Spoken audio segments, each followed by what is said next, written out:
I just finished another 10-day vipassana course, meditation course, and let me show you around a bit.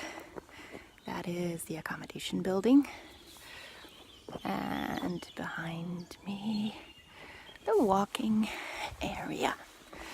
Now, my takeaway these last 10 days was to do this every year. So if you catch me on any day and you find when was your last vipassana 10 day, then it will probably have been less than a year ago. This time, what did I get out of it? Well, first 3 days I was exhausted. The only thing I wanted to do was sleep. So anytime I had left off meditation, 10 hours per day, and eating was sleeping all day long. Getting out of the to-do mode and into the be mode. And there's no better place to do it than in Dhamma Vipassana training. Then the day 4, 5, 6, I was on fire. I had so much inspiration and plans and the master plan. I broke open and was able to determine my mission in life, basically. So I have this Vipassana 10-day retreat to thank for.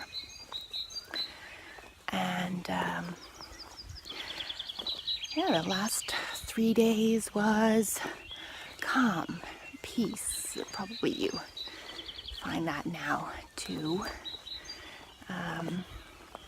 Behind the exhaustion, having recovered from the exhaustion, having come down from the high on life, and being excited, and sometimes not even being able to sleep at night, not then being tired, but just being alert, attentive, inspired. Coming out of it, I can recommend this to everyone. There's 3 parts. You do Shila, which is certain precepts, 5 precepts, and the old students take 3 more, which is morality. And there's the Samadhi, and then there's the Panya. First precepts are to not lie, kill, steal, take intoxicants, and to follow the program, which starts at 4:30 a.m. and finishes at about 9:30 p.m.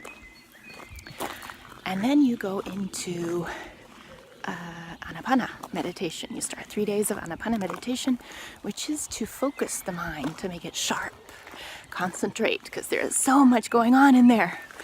And we need to calm that down, to pierce through to the next step, which is the purification of the mind, basically.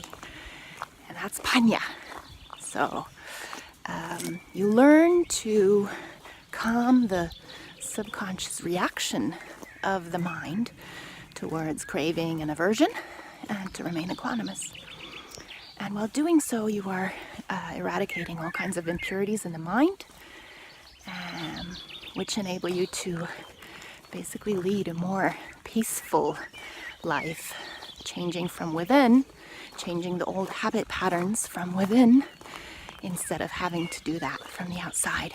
Now, first time I did this, I thought the silence, because there's a noble silence, no speaking, for 10 days. I thought that was going to be the hardest part. Actually, that was the easiest part.